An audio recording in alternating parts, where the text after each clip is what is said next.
it's really exciting for me to host the first of our Women's Month webinar discussions, where we would like to discuss success, women, the issues around women, looking at the broader world picture, what women is achieving over the next couple of weeks, skills you need to know to be successful. And I really hope that although August is Women's Month and a focus on women, that the conversation will continue way beyond August 2016, and that we help you today, and that we can make a difference to maybe the way you think you do your business or you do life. So I just want to tell everyone, this is my first webinar, which proves you're never too old to do something for the first time. So, you know, with technology is amazing, but things might go wrong, and then we'll just have to deal with it like we do in our lives when things go wrong. I have with me today the wonderful Nadine Todd from Entrepreneur Magazine. I'm going to introduce her just now to you. But what I want to say is, whoever's online, if you want to give us feedback, if you want to ask questions, it's always great to know what you want to know, so that we can answer those and can really add benefit to you guys. Otherwise, we're just talking, and it's difficult to know what people want to know when you're preparing these webinars. So tell us what you want to know, tell us the questions, and give us the feedback. I just thought first I'm going to introduce myself to, so I just want to see how we change the slides here. Okay, here we go. Just a little bit of background about myself. I'm an entrepreneur. I'm passionate about entrepreneur. I'm passionate about business. I believe the only way we make a real difference to the world and the people we serve is through our structures of business. I have been very successful in the medical healthcare field, sold my business a couple of years ago, and what I'm doing now is I'm spending my time helping and investing my time and money in entrepreneurial businesses that we can take global, that will make a difference to not just our country, but we can plan a global village. I strongly believe South Africa and South Africans have a huge role to play in making a difference to the world, and we need to be able to play on that world stage. My strengths really is strategy, solution seeking, marketing, branding. This is what I contribute to businesses. I'm passionate to see women succeed and people in general succeed, and you know, and I really think big in many ways, and sometimes just those small stuff that challenge me the most in my life. I'm also philanthropy involved with Tech Attacks. I work with the Virgin Unite group, where we help through donations through making a difference to the real poor people of the world. I love to travel, experience adventures, but I think my most important role is that one of mother to my 8-year-old son and 10-year-old daughter, which some days are, I think it's easier to build a global business than to take the challenges of motherhood on. So just to get then through Nadine, who is the, I'm going to read her resume, which is quite amazing. Nadine's been the editor of Entrepreneur Magazine since 2010. Entrepreneur Magazine, I'm sure everybody knows Entrepreneur Magazine. I read it every month. I love the magazine. So she's involved also in the two sister companies, Think Sales Corporation and the Smart Company Networks, that works on a number of projects. Nadine describes a work team, a small, lean team that gets a lot done on a day-to-day basis. So we've learned to be incredibly efficient at everything they do, while still maintaining top quality. This means that although we have titles, our roles are extensive, which I love, there's always something new, challenging, and exciting happening. Nadine says she's passionate about business and entrepreneurship, and is regularly involved in judging business plans, competition, hosting roundtable discussions, participating in radio and TV shows, and speaking on the topic of entrepreneurship. Above all of that, Nadine's also a mother of 2 very young children. I think you just returned from maternity leave, Nadine. Yeah, you have in the office for 4 months.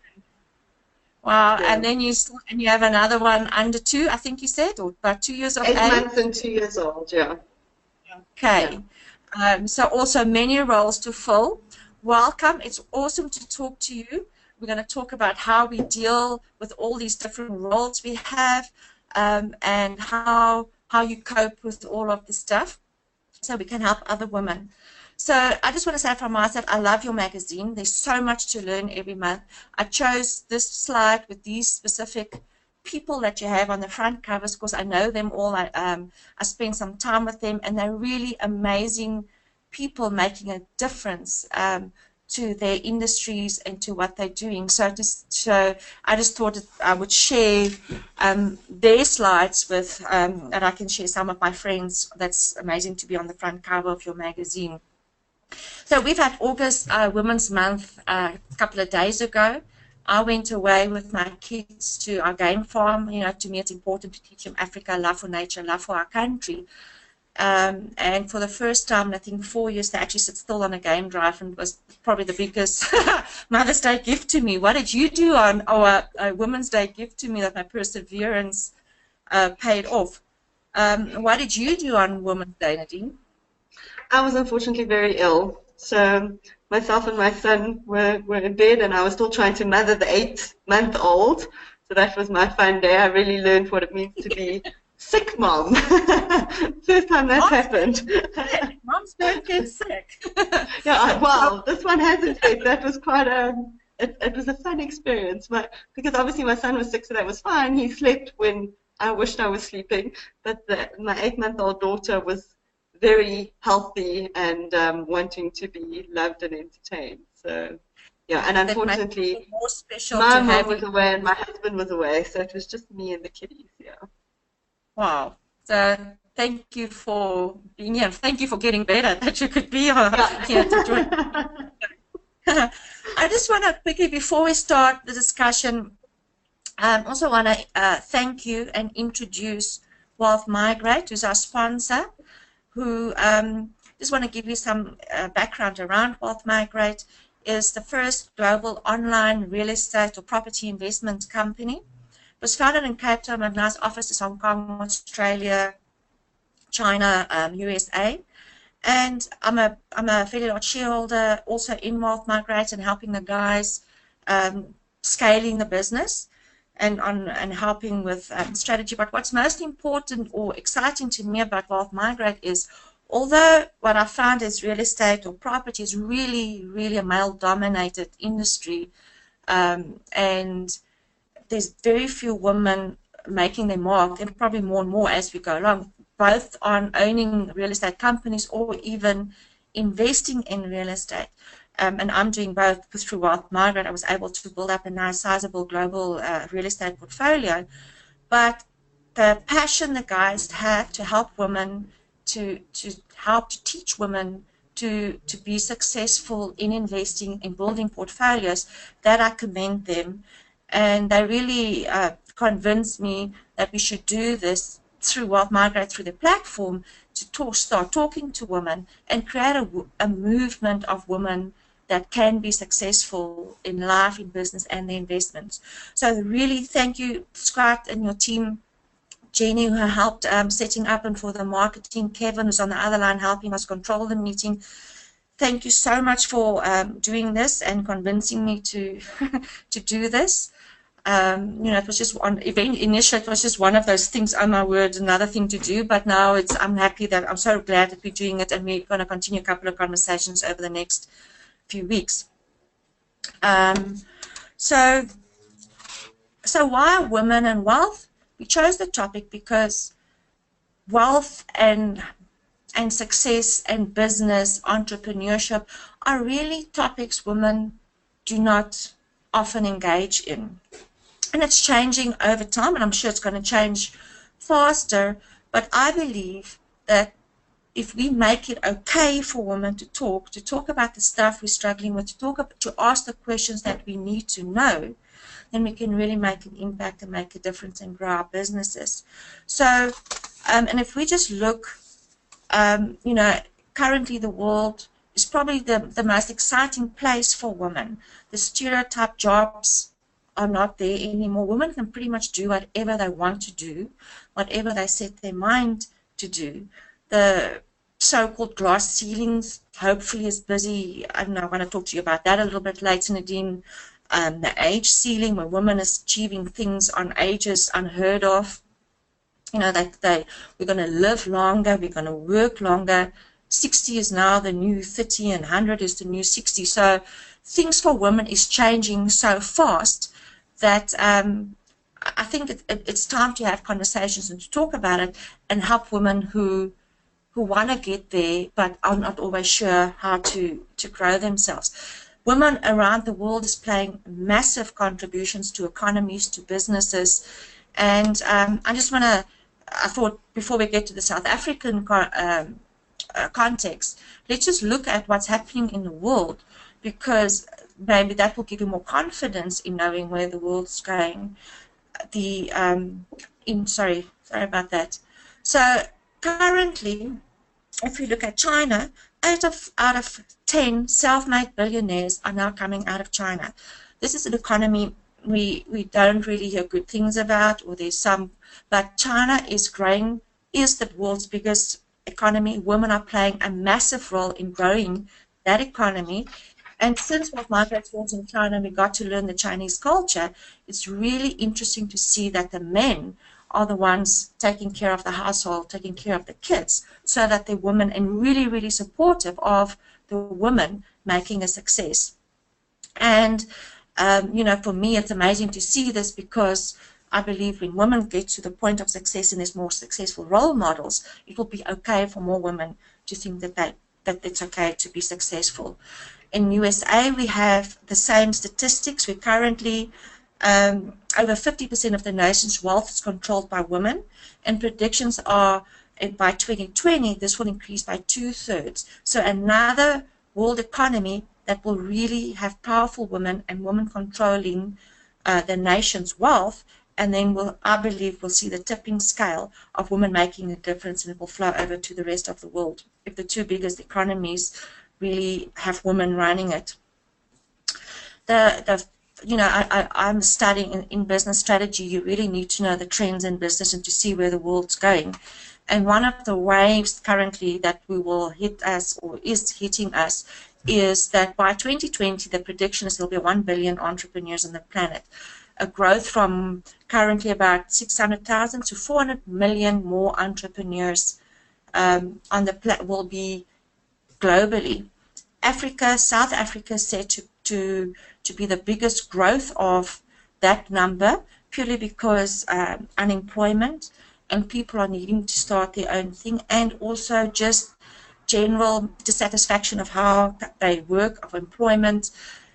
So we will see entrepreneurs, the number of entrepreneurs growing radically over the next couple of years, and it just makes sense to me that there'll be more and more women doing that, because of the nature of women, the different roles we need to play, and having your own business and being an entrepreneur probably suit women much better. What we do see, though, in our economy, and I'm going to get down and then Nadine's going to take over the conversation, is there is this gap between men and women. There's a gender gap. Currently, and if you look at comparative numbers, South Africa is low comparing to men and women, but the fact remains that currently in South Africa, over 50% of our workforce is women. But if we look at the wealth, women control less than 1% of the wealth in this country. So something is happening from people entering the workforce to those that's achieving the wealth or the financial success that still sits in the hands of men, which could be, it's neither good nor bad, but I want to pose the questions, why is that? You know, this picture of the male-female gap, Nadine, I think you mentioned, you know, your criteria for cover is the 100 million rand business, and you get very few women pitched to you.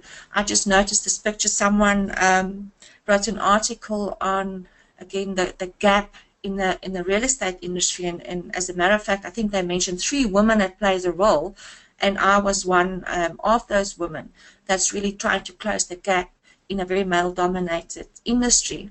But Nadine, over to you. Tell us about your observations. You deal with entrepreneurs. You see the businesses. You get pitched around tables. You see the business plans. Talk to me about, in South Africa, what you notice.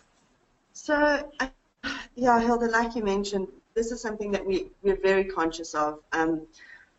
We meet a lot of incredible female entrepreneurs. We feature a lot of incredible female entrepreneurs in the magazine, but very few of them are running high-impact, large organizations.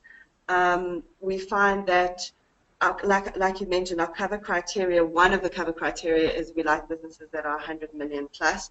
This just speaks a lot to our cover lines. We've learned over the years that our readers want to know how people are getting to the larger businesses. We've got other criteria, but that's one of them, and it's one that we find very few females certainly are being pitched to us. They must be out there, but we're struggling to find them. And that's also, I think, an interesting side of this, because is it that men are more PR savvy? Are they better at pushing themselves forward and putting themselves out there? I think as women, we know that we're not as good at accepting praise and going out and finding praise and waving a flag and saying, look at what I'm doing. And in the entrepreneurial world, you actually have to be good at that. It's part of your personal branding. It's part of your company branding. And I think men, I don't know if it's decades of being more comfortable doing that, so that male-run businesses are more noticeable because they're able to step out and say, look at us, this is what we're doing, we're good at it, we're passionate about it, and we want to tell you our story, whereas women are maybe used to being more in the background and doing their thing and running their businesses and not necessarily finding the PR savvy to get their story out there. But whatever it is, we don't get a lot of these businesses coming our way. And I've actually got a great example. Yesterday I was at an event, and I was chatting to a guy whose business partner is a woman who runs a 100 million rand business. I had never heard of her. I'm the editor of a business magazine, and I have been for 6 years, and I had never heard of her or her company. And yet here's this 100 million rand business that I'm now going to be investigating, believe me. So it just was a great example to me of how we just don't hear of these stories, even though we're actively looking for them. Do you think there's anything you can do as a media, you know, the getting the voice out there to women? Is there anything you guys can do or can do different in the future to get women to be more open about it? I think, you know, we do try to put our feelers out to all the entrepreneurial organizations, Entrepreneurs Organization, EO, Endeavour. We are always on the lookout for great female entrepreneurs. I think the best thing we can do is help women by educating them that it's okay to blow your own horn. Obviously this webinar has made me think about these things a lot as well. And that's one of the things that kind of keeps coming up, is that we're just naturally not very good at that. Some women are, but they're few and far between, and then those become the go-to women. You know, the women that you always hear about that are kind of always at the events because they are good at it. There's one woman who comes to mind, Kate Woodley. She's a Discovery franchisee. She is a big believer in the power of your personal brand, and she actually wrote a book about personal branding. And she comes up a lot because she really understands the power of personal branding, and she's able to talk about it. So she's a good example of someone who understands that world, is very good at articulating that world, and because of that, you hear about her a lot. I think there are probably, for every one Kate, 20 other women who are the opposite and are very bad at speaking about themselves and putting themselves out there and showcasing their wins and their successes. So I think we need to help on that side and educate more around that. I think we need to say it's okay to put yourself out there and discuss your wins and show people the kinds of successes you're having. And then I also just think we need to understand that this is still a very male-driven sector. Seed Academy did their 2016 startup survey. Their results are saying 1 in every 3 businesses is a woman-led business, so a third. Our own readership from our surveys is about 70% male, 30% female. So I think in general there are fewer female businesses maybe. I do think that's going to be changing. I think that figure's growing. But I just think naturally there are fewer female entrepreneurs out there as well. I've listened to a very interesting TED talk a while ago, and it all starts with exactly what you're saying, that it's how we were, the conversations that had with girl children as we grow up versus the conversations with boys as they grow up. And even if I speak through their fathers and their mothers or role models, and even if I ask my male friends, so are you having conversations with your daughter about leadership, about business, about money? And they're like, no, why? You know, I said, but you're having it with your sons. So this about the fact that when women grow up, there's about a third of our conversations that we should have, that we never had as we grow up.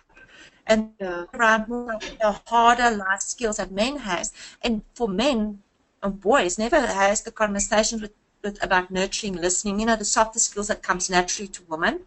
So I think that's a big lesson potentially when we have, for our children, for us that raise our children, to have the discussions with daughters that you typically would have with boys and vice versa, so that the next generation can be more rounded people where men has the softer skills and girls has the leadership skills to be able to at least be okay. I agree with you completely. To that. So when we're in a world where women hasn't had those conversations, I think it might be an opportunity, or it might be important for them to go and seek people where they can have those conversations with, where it's okay. You know, where they don't feel like people look down on them or they feel stupid to ask the questions. So seek environments where you can have those conversations, you can learn. And because, like you just said, it's extremely important to get, if you're doing amazing things through a business, you should get the word out there. People should know about it, because you should know what you're doing. And it doesn't make you, I think for the first time I was like that, and I would never wanted to talk about Masterclass until I got to America at a conference, at a networking, and then I realized, oh my gosh, if I don't do it, you know, I'm going to just like fade and nobody else is going to do it for me. And that's sort of where I got over my issues on talking about success and you know, and found that it is okay. And the people that lift their eyebrows, you know, that maybe they're not the people that should hear me. But I think if more women are okay with having discussions, or seek women out, or people out to have those discussions with. Absolutely. You know, there's a author, Donald Rachelson. She wrote a book, and I might get the title slightly incorrect here, but I think it's What Women Can Learn from Men in the Boardroom. And it's quite a controversial title, and it's deliberately controversial. But I agree with the idea behind it that women don't only need to learn from women. I think women need to support women. We need to be a lot more supportive of each other in the workplace.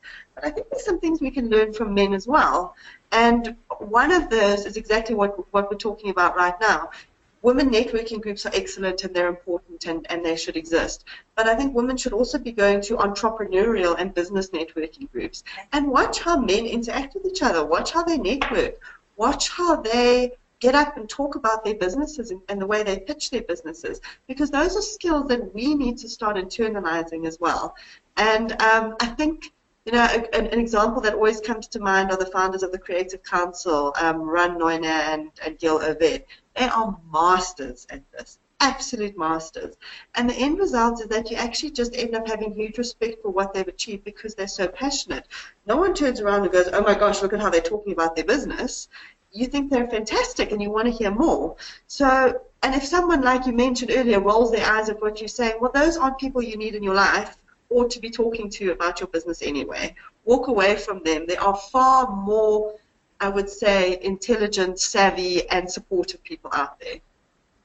And you know, you used a great example of two really, I want to say, youngsters in typically in the world of business making, you know, starting their business for R1 billion, and now using that money to make a real difference. We just set up a tech fund. They involved and to help tech entrepreneurs, disruptive technologies in Africa, South Africa. So they're doing really good and everybody wants to hear more. How did they do it? So you're 100% correct. Everyone wants to hear their story. Yeah. Yeah. So that brings me exactly to where I want to talk about equality. What is equality? Will we ever gain it? Because I know you speak to women and they feel that there's so much inequality. I've personally not really ever experienced it and maybe I just don't notice it because I don't want to have that in my life. But and my belief is that it's not the one gender over the other one. It's men and women, and we need to actually get to a point where we see each other as equals, learn from each other, and grow our businesses or make a difference to the world, the planet, its people together, instead of competing that men's better than women, women's better than men. And all we do is the ones getting leg over the other gender, and if men are disempowered, they're going to lash back and then and it's just going to be a different imbalance. What is your opinion? I mean, you see it in the world, and in the boardrooms, do you reckon we're getting to a place of equality? What is your opinion on that? It's obviously it's a difficult and a hot topic. I have never personally felt it. Like you said, I haven't personally felt it. I haven't worked in a very corporate environment. I've always worked for entrepreneurs. So in small companies where I have men under me, not over me. My direct report has always been a woman, believe it or not. So I haven't personally felt this. I sometimes wonder if I'm really a product of my generation, that all the strong fighting for female equality has happened and I get to reap the rewards of that, that these amazing women before me have knocked out that glass ceiling and I really just get to enjoy not having to worry too much about gender equality. I've certainly never felt it holds me back in any way. But maybe, like you said, it goes back to also how I was brought up. I was never brought up to feel like there was anything I couldn't do.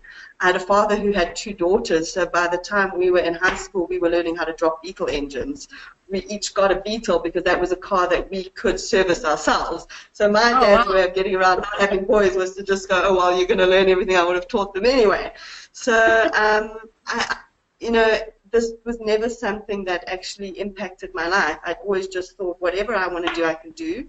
And what I'm going to do is I'm going to take the feminine sides of myself and the things that make me me, and I'm going to use those to the best of my ability. So I think that's kind of shaped the way that I look at the world. I don't think men and women are the same. I think it's okay that we're not the same. I think we're better working together. I know that I've seen some of the strongest business partnerships are often men and women because they bring different things to the table. And I think those are the things we should be focusing on. When I saw this slide earlier, it made me laugh because I thought, well, who are these men sitting around a table trying to keep women out? I think they certainly existed years ago. Maybe they still do exist. I don't know. But I don't think there's the same kind of big conspiracy that we think. I think it's very much our attitude. If we have a strong attitude that this is what we want, we used to call them, I worked years ago for a transport magazine, so trucking magazine, very male dominated. And there were the little lady men, the men that would call any woman a little lady. They're becoming dinosaurs. A few of them are still around, but really, I don't even think anyone takes them seriously anymore. You nod and you smile and you be a bit respectful, and then you almost kind of ignore them.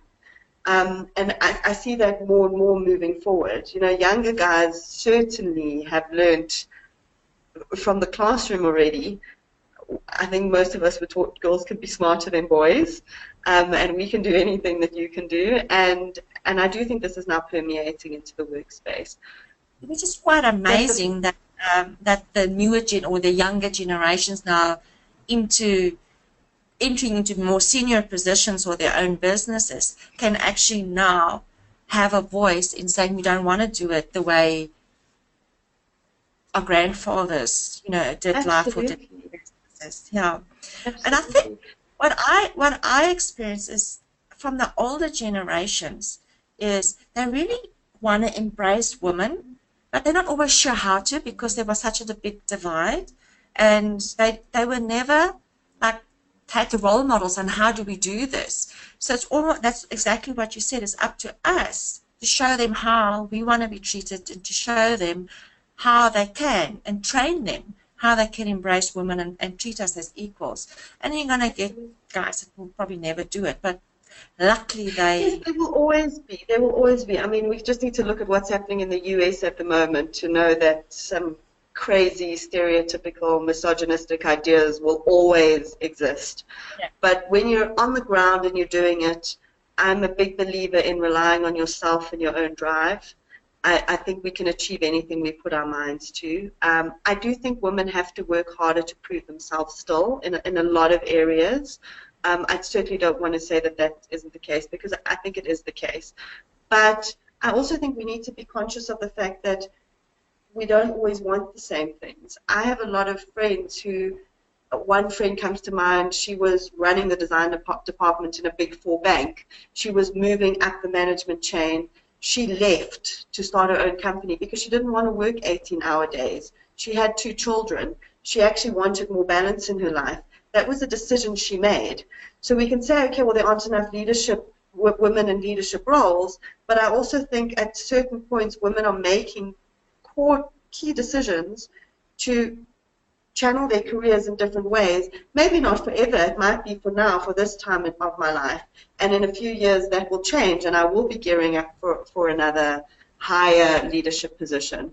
But I think that a lot more goes into our decision making than with men. I think traditionally men have relied on their women to be taking care of home life. We don't have that luxury very often.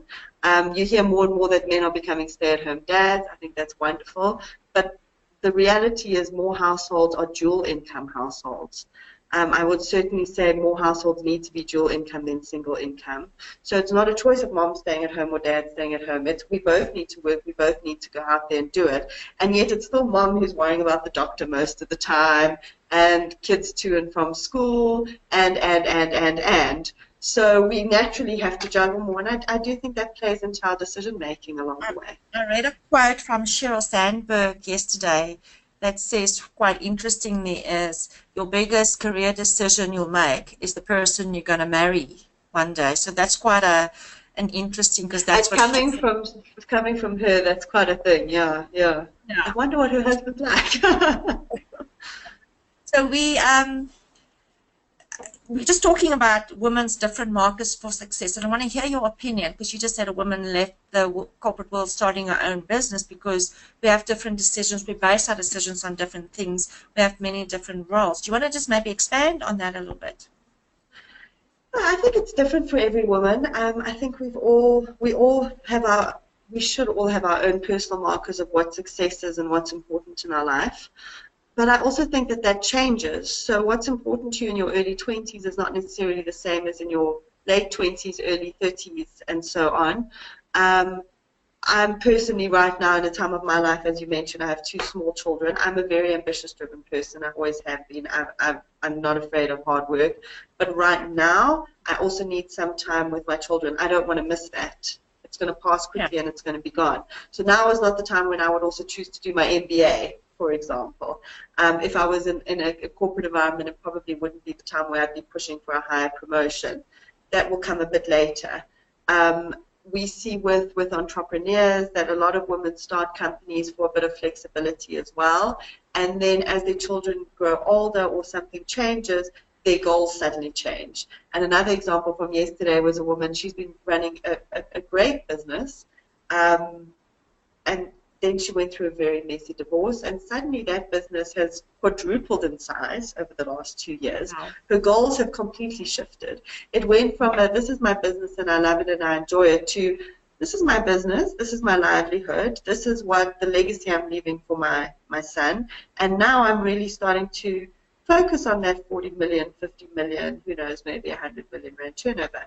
So she has completely shifted what she's doing and how she's looking at business in the last 2 years because her circumstances changed. So I think as our lives evolve, our goals evolve, our markers for success will evolve. Absolutely. And I think And that's it's okay. I think it's allowed to be fluid. I don't think everything has to be set in stone, and I don't think everything that's bigger is necessarily better.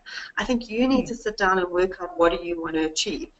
Um, if you can work smarter and get great margins off a smaller business, you might be better off than someone who's working themselves to death, has a huge turnover and teeny tiny margins, and actually isn't taking that much home at the end of the day. Is this your retirement plan? Do you need to sell your business? Because that's a very different business to one that you're almost a consultant getting cash in, but you've got a big RA and you're investing, and you don't necessarily need to sell your business at the end of it. So these are all very different things that you need to be cognizant of, and you need to be plotting and planning as you look at your own goals. Yeah, that's great advice. Nadine, I've asked some ladies to give me questions on what they would want to know from you if they had the opportunity to speak to you. So I'm just going to go through that because I see so what would you say contributes to your success, and what is your markers of success? So I would say, first of all, that on my journey of success, at this stage of my life, I think I'm very fortunate that I have a job that I absolutely love, a role that I love in a company that I love. I'm very passionate about what we do. I think I'm very fortunate that I just studied what I loved. I didn't have a big plan, and that has led me to something that I love. So maybe the plan of not having a plan and only doing what I love kind of paid off. But I really enjoy the fact that we're 3 sister companies and I'm very involved in multiple different things, and my skill base is growing every day. So I would say on that side I'm very fortunate. I would not say that I'm anywhere near where I'm going to be. I think success is a continuous journey. So for me right now, what I'm thankful for is that I'm in a position where I have 2 beautiful children and I'm able to invest in their education, put money away for my RA. I'm growing my own nest egg. I'm growing the path I want to be on. And in a few years' time, I'm going to be refocusing on probably building my career even further. But yeah, I think the main thing is just, for me, success is that I love what I do. Sometimes it's hard juggling everything, but I manage to spend a few hours with my children each day, most days, and I also get to go to the office and really, really do something I'm passionate about and I love. And where that takes me next is going to be the really exciting and fun thing as well. So what I hear you say, and what gets you through the stressful times, is the fact that you're so passionate about what you do and that you absolutely love your company and love what you do. And I think for a lot of women that's in places chasing success, hating what they're doing, it makes life more stressful. Because if you don't like or enjoy what you're doing, I don't know how you cope in life and how you cope with all the different things. So yeah, so it's maybe finding that thing that you love to do and that you're in your flow, and then the sacrifices or how you juggle it just becomes, it's just life. But you still, there's a great quote, I don't know if it's Warren Buffett or it's one of these that's always over and over, and it's find something you love and you'll never work a day in your life. And that to me is a real marker of success. Eric Branson says there's no work and there's no free time. It's all just called life, and we just do what we do. Spoken like a true entrepreneur, yes. Life, that's how we do. So the next question I ask is in organizations, so we sort of touched on it, is the glass ceiling. And I don't want to put you on pressure on an organization. I'm an entrepreneur. I'm unemployable for big corporates because I just I don't conform to those rules. But so that gives me freedom to do whatever I want to do and to have balance and not having any barriers. But it also, obviously, I don't have the security of an income every month. I've got to go out and create that. Mm-hmm. What do you think are the barriers to female leadership? This is such a difficult one. So Shona Rhimes, she's the creator of Grey's Anatomy and The Fixer. shows. Love her. Yeah, she's got an amazing book. It's called The Year of Yes. Yes. And one of the things she speaks about there is the glass ceiling. And she was given an award as one of these women in industry who bashed through the glass ceiling. And what she said is, I didn't. I tapped it. And it was already full of cracks because so many women before me had gone flying into this glass ceiling. And I think that we're all in that situation now. Like I said earlier, I feel like I'm the product of so many women before me who have laid the groundwork for me to not actually even really need to be a feminist anymore. It's here. It's there for my taking. I just need to take it. And part of that is knowing what you want, knowing who you are. I would say don't compromise who you are. I think that's part of the problem. We feel like we need to be something else. We feel like we maybe need to be more manly or more of a man or, emulate certain traits that aren't inherently ours. I would say rather be true to who you are and then go out and really fight for what you want and be honest about it and be upfront about it.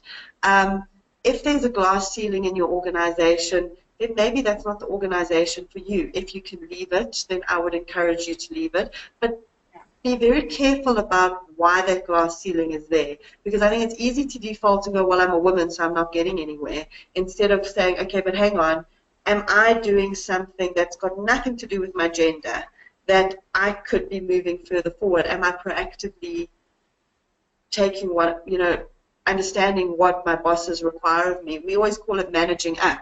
Do you know what would make your boss's life easier, and are you doing it? Because that makes you a valuable employee and someone who your uppers want to promote. If none of that is working for you, go out and start your own business.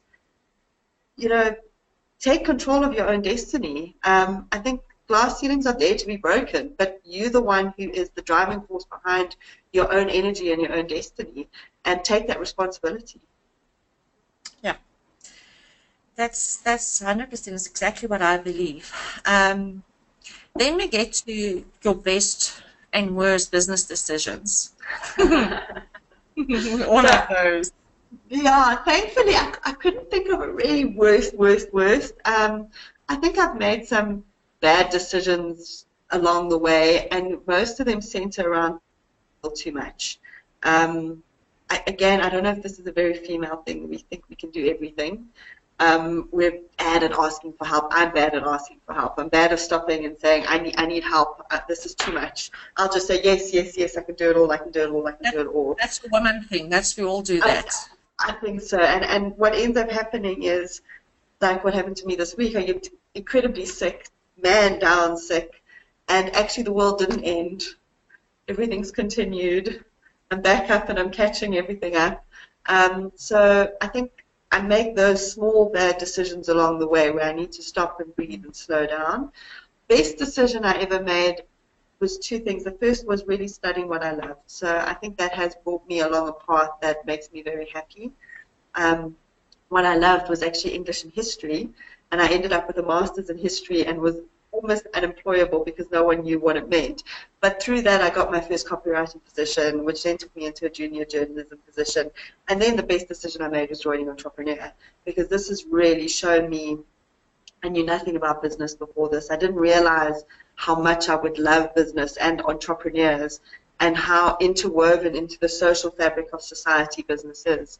And I now, obviously, am very aware of that, and it's completely changed my outlook on life.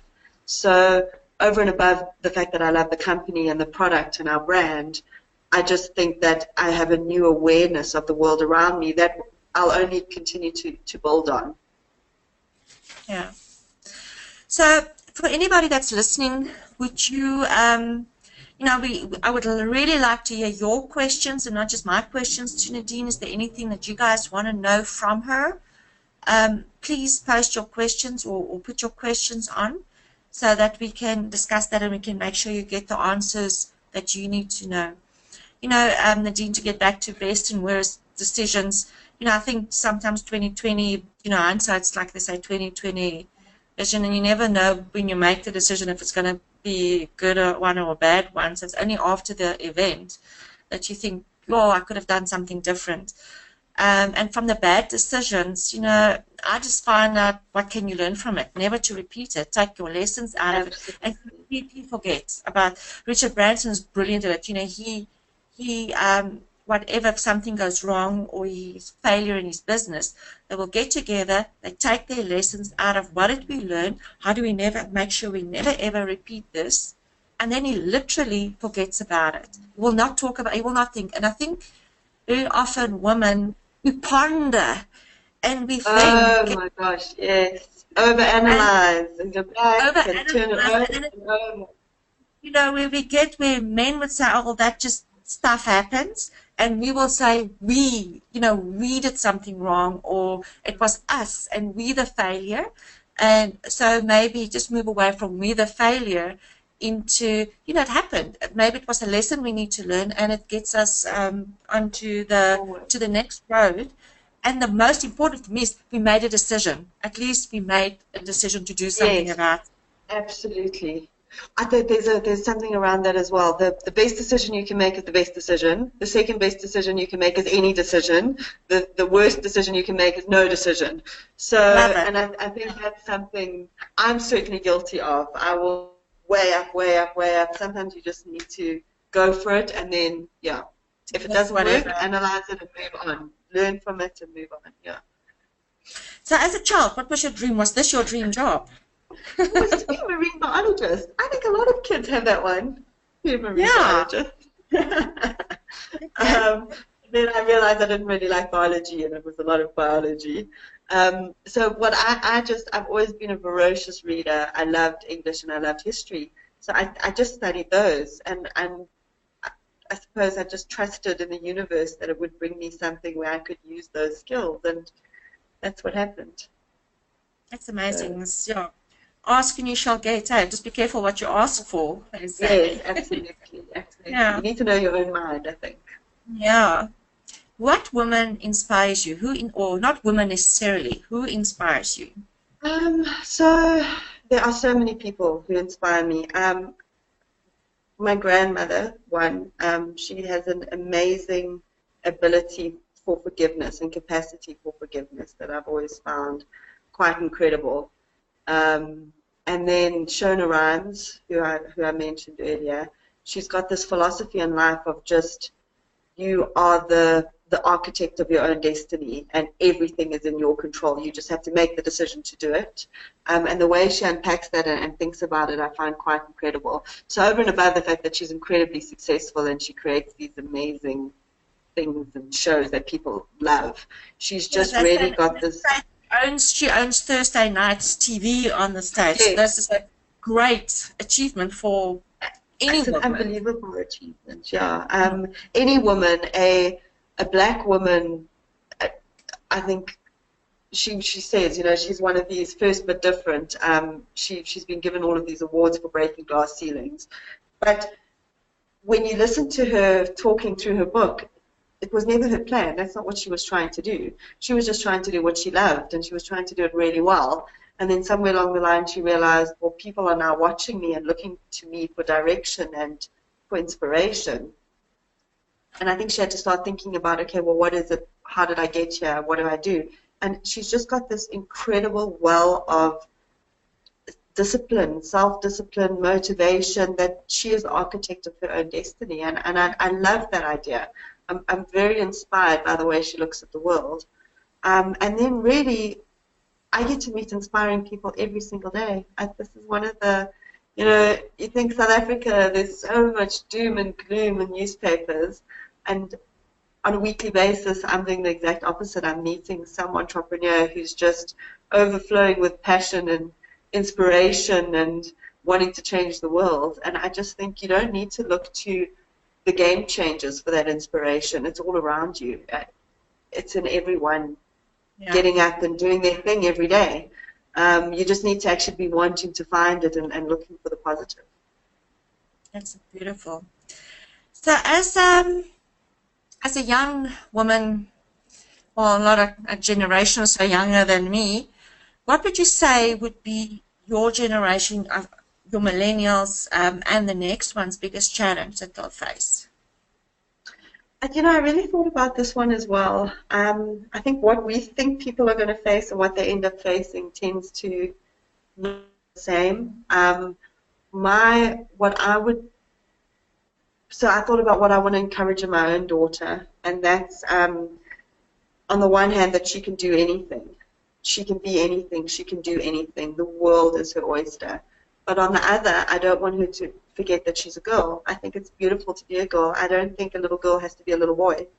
I think that there is incredible strength in the fact that she's a woman, and she should really love that and appreciate it. So I would say, you know, for millennials going forward, and there's so much, we're so busy trying to make everything the same and everyone the same, and girls and boys are all the same. And I think we forget sometimes that it's actually there's something beautiful in a man and there's something beautiful in a woman, and we can be that. You know, as much as I said that, you know, we grew up fixing cars and all kinds of things, my husband can change the damn tire on my car. I'm not going to do it. I can, but I don't want to. And, you know, he's the man, so he has to. And I pull that card and I use that card. So I think, you know, boys also have to sometimes fall into these gender stereotypes. And stereotypes are bad, but I also think we can celebrate the fact that, you know, we are different, and we should be using those differences for, it's okay, and use them for something great, instead of using them to tear people down and trying to say, well, we all need to be the same. I think I just want to add, for the older generations, the Xers and the boomers, that we need to understand we're going to live longer. I mean, that they say the person that's going to live to 150 has already been born, so we're going to live longer. We're going to possibly want to work longer and be economically active a little bit longer out of need or want. But with that comes the new generations that's changing the world so fast. Change over the next 4 or 5 years are going to be quicker and faster in the technology and digital space than it happened over the last 20 years. So we need to reskill, unlearn old skills, and be able to learn the new things to still stay relevant, because even doesn't matter that we're older, we can still add a lot of experience to the whole mix, but we cannot become relevant in this whole conversation. No, I agree completely. I think there's space for everyone. Yeah. So then I just want to quickly see what's going on here. So a lot of questions I get, I want to just quickly touch on it so we can just have our opinion on it, is do you think there's work-life balance, and how do we achieve it? Because women, that's all women are struggling with. Ariana Huffington, so the founder of Huffington Post, she always says, yes, you must have balance. It's so important. I like what you said earlier, Richard Branson's, there's no work, there's no home, there's life. I think balance is it's a tenuous thing that you need to be constantly working on. I think saying I'm going to spend X amount of time here and X amount of time there is unrealistic. I think you need to just be present. So when you're at work, be at work. When you're at home, be at home. I go home and I shut everything off until 8, and then I'm back online. I want to be with my children when I'm with my children, and then I'm available again in the evenings. I think that's really important. When we go on holiday, we try to go into the bush where there is no connectivity, so we're really present with each other. And I think that's a way to be happy. So you can work incredibly, incredibly hard, but then take the time to breathe. You know, I see in Joburg, and I think in Cape Town as well, more and more guys aren't necessarily going and playing golf anymore. They're cycling in the mornings. And it's very normal for an entrepreneur to only get to the office at 9 because he's gone and done this long cycle and whatever else is happening in his life. But then he's at work and he's present, and everything he has is going into it. And I think that's the best way to achieve balance, is just, you don't need to be clocking in 5 to 8, 8 to 5, but you do need to be doing multiple things that make you happy, and your career needs to be one of those, but there need to be personal aspects as well. Yeah. How, so I just want to see, there's some questions coming up. I'm just going to quickly try and access those. Guilt. I think the burden of every woman. How do you deal? Do you have guilt?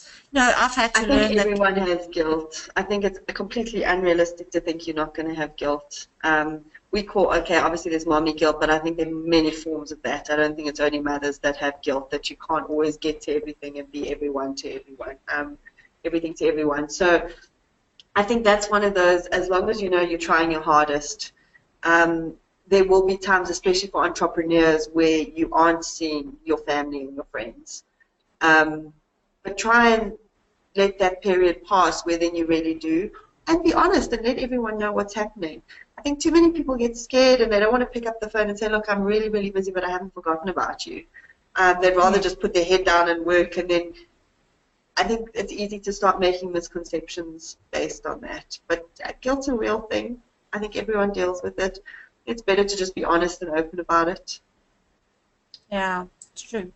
So I've got a question here. Someone want to ask you. I would like to know if Nadine invests in herself. Does she continually look to improve the way she does things, or does she just learn from everyday things she does? Both. I have, over the past few years, taken quite a few courses.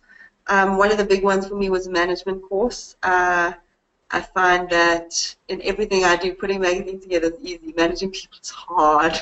So that was something that I put a lot of focus into and really learning about. I read a lot.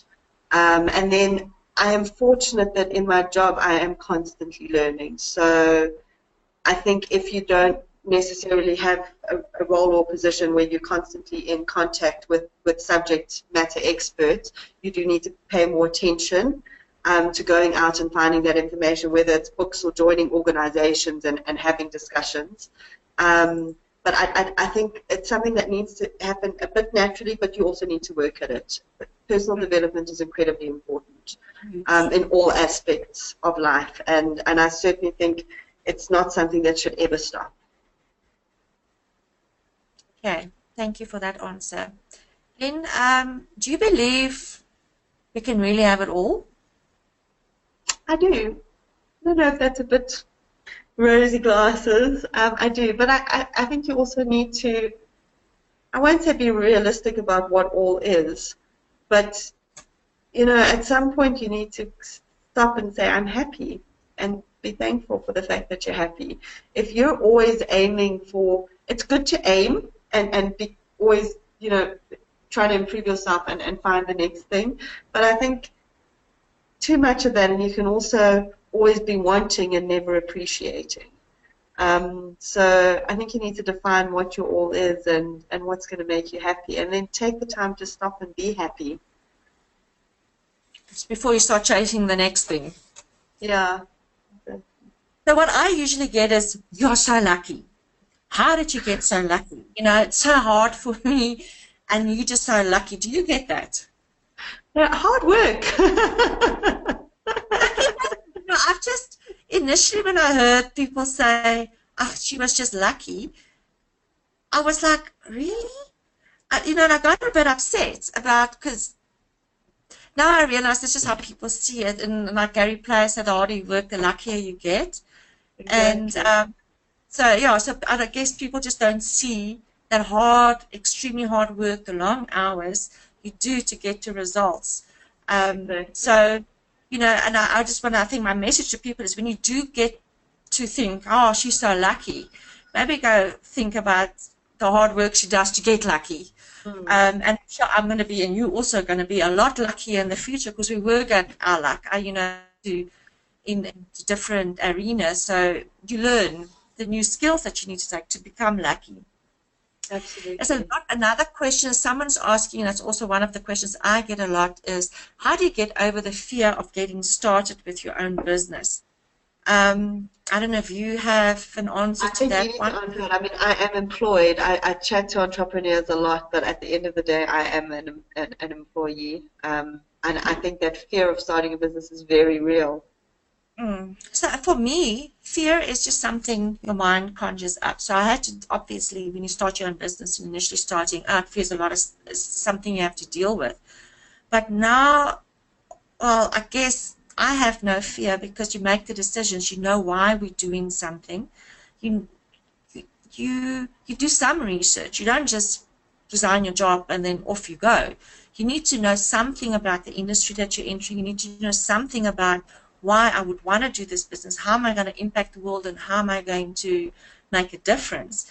And then the fear almost disappears, because now you know why we're doing it, and you have a more purposeful decision that you're making. And it's when you start chasing money that I think fear sets in. But when you set out to make a difference or an impact on people's lives, then there's no reason to really have fear. And obviously weigh up the pros and cons. What's the worst that can happen? What's the best that can happen? What's the likely thing that can happen? And then base your decision on to that. But I guess, to me, I'm lucky over the years, I don't even listen to that little fear voice in our head, because that's all it is. It's just like this voice. It's supposed to protect you, and it's supposed to show you out all the things that can go wrong.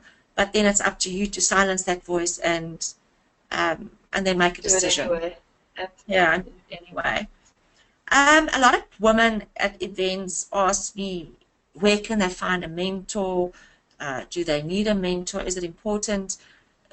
I believe you're meant. Any conversation with someone, you learn something, and each person has the opportunity to learn and have a mentor in any other person. Once you go seek that person, what do you believe? I think mentors are incredibly important. I think this is one of the areas that men are maybe better than women again. I think women should really be going to more networking events.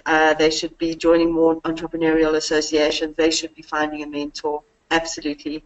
And if you can't find a mentor, a business coach, or a life coach, someone who you are really going through the intricacies of your business and your challenges with. If we look at Running Gil again, we use Gil as an example. He had an incredible mentor, and I think that experience has affected him profoundly, because he is now becoming a mentor for a lot of different entrepreneurs. He's paying that forward. And if he has the kind of impact on them that his mentor had on him, they will all become successful and become mentors themselves. And there's definitely, we see that there's an ecosystem amongst entrepreneurs, and I do see it more in our male entrepreneurs than our female entrepreneurs. So that is something that I would encourage any woman to absolutely go out and find a mentor.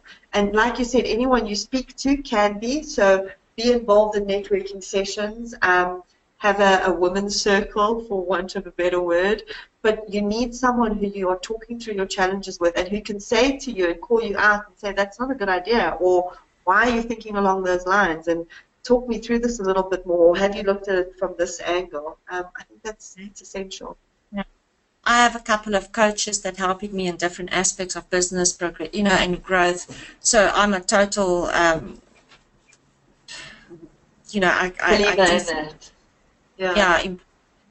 we dealt with failure and disappointment. How do you stay motivated? So this is going to sound a bit ridiculous. I stay motivated by staying motivated. I think personal self-motivation is key. I don't think you should rely on anyone else to do it for you. I think you are the driving force behind your own success. So when I wake up in the morning, it's up to me to just actually put a smile on my face. And it's amazing how just that simple act of choosing to be happy and productive today makes you happy and productive. I think there's incredible power in positive thoughts and approaching situations from a positive angle, and that is what keeps you motivated. Sometimes if I feel a bit overwhelmed and stressed, I sit down and I write a list. I just need to organize my head a little bit, and then that's it. I can do this. Now I know what I'm going to overcome, and let's do it. And I'm not going to say it's as simple as that, but I do think it starts with ourselves internally and with a positive inner dialogue. I couldn't agree with you more. I just have a question here that I quickly want to answer, where someone asked, how can I would really want to use extra income to invest in real estate, with the opportunities offshore around 200,000 Rand in commercial. I would suggest you, the person who asked the question, go to wealthmigrate.com, sign up on the portal. You can have a look at the offers, and speak to someone there that will be able to take you through the opportunities available. What Migrate has been really progressive into reducing the entry level into real estate offshore investments to as little as, I think currently it's $10,000. So that should be within your budget of 200,000 Rand. But this is not a question, this is a different discussion. But contact Wealth Migrate and they will definitely take you through through their opportunities. I have another question. Let me just quickly see here. Sorry, I just want to quickly see how I do this. There was one, Nadine, how to deal with competition.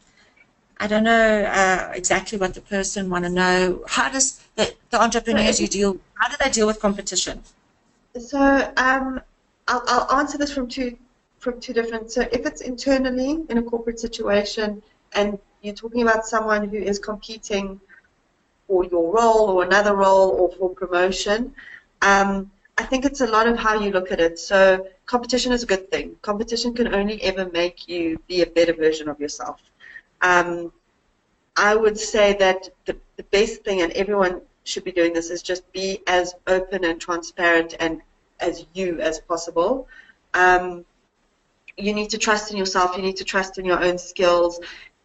You know, from an entrepreneurial perspective, very smart entrepreneurs surround themselves with very smart people. They're not trying to hire individuals who aren't as good as them. They know that the best thing they can possibly do is to hire other smart people, so that's what they do. So I would say that, you know, you should treat everything like that. In a business environment, competitors aren't great, obviously, but they give you the opportunity to raise your game constantly. Yeah. And within a corporate environment, I would say it's the same thing. So embrace competition. Look at it as a challenge to be the best version of you, and then go out and do that. I wouldn't tell you and don't do it by tearing other people down. So again? Don't do it by tearing other people down. Yeah, you're right. So I just quickly want to talk some feedback. What I think there's a Glossier magazine has written on. And Hilda, I'm losing battery power. We'll finish in another 10 minutes. And I don't think my battery's going to last 10 minutes. So I don't know if you want to talk and I can go run and get a power cable. Sure, let's do that. Okay. So I'm going to, I'll be right back. Okay. So last year magazine and what they call the age barrier, the silent revolution of women who doing things at ages unheard of, like Helen Mirren is still the sexiest woman at the age of 70. All of these things that's different. So I was featured in this magazine, and what I've done is I've looked at the traits of these women achieving things, and something common that I found through all of them was they take care of themselves first. You cannot take care of others, your family, your business, unless you take care of yourself first, your health, your wellness, your well-being. The next huge priority on family, on their relationships, and it's so that's carrying through. They have ways of managing their stress. They live a purpose-driven life, so it's not just about having a job, but about finding our purpose. And they're truly dedicated to learning, to become better, and to learn what it is to learn. And just through that, I found another thing I think is really very important for us to understand. The literacy in the 21st century will not be the ones that can't read and write, the ones that can't learn new skills, unlearn old and learn. So your ability to learn as a person, as a woman, is probably the most important quality that you can have. I just want to quickly go through this question. think we can answer. Some is for me personally that I can't, that I just want to quickly see here that I will answer these ones separately.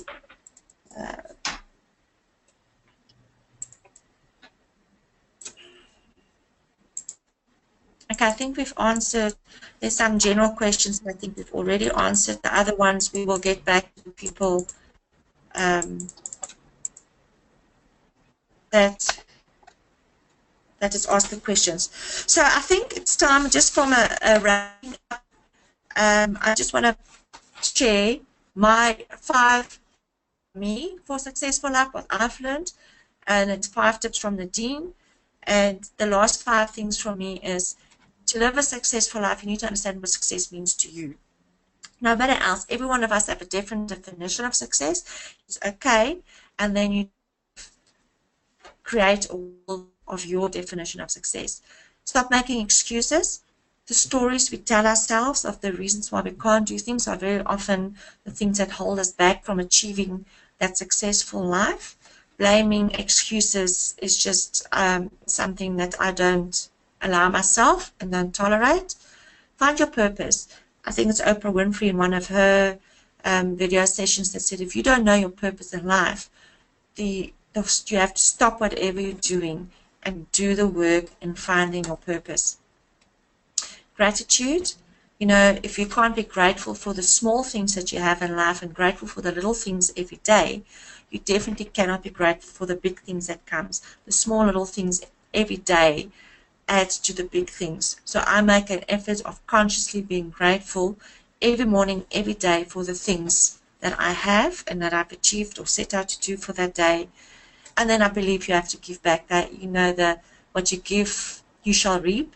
And just the energy of giving back, you already get a lot more. Those are my 5 things for successful life. Nadine, we'll go through. Sorry, there's your slide. Do you want to just take people through yours?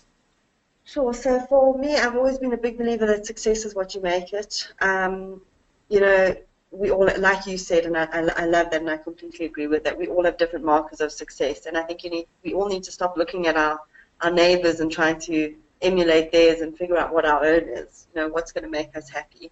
And then that leads me to the second one, which is live up to your definition of success. So know what it is, and then actively pursue and make goals of how you're going to get there.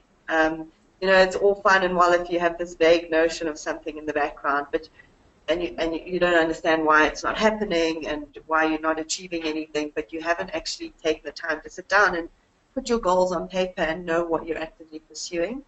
I think it's incredibly important to be kind to ourselves and to those around us. I don't think success is worth having if you're leaving a trail of bodies in your wake. And I also just think that kindness is something that is a bit lacking in everything we do in the world.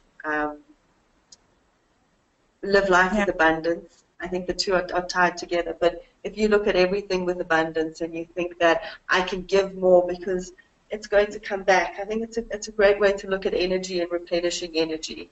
That the more you give, the more you can receive. And then my big one is train your inner voice to be positive. This is something, and I've done a lot of research into it, that you really can train your inner voice to be positive. You can pay attention to the way you're thinking about things and the way you're looking at things, and you can stop yourself and think, okay, what is the positive way of looking at this? And the more you do that, the more you will naturally start becoming a more positive person. And I personally think good things happen to positive people. So. Is that a law of attraction, they say? Hey. Exactly, yeah. Thank you so much for joining me today, Nadine. I just want to leave everybody with the last, sorry, just get there, with the last message that wealth isn't how much money you have, but wealth is what's left after your money is gone.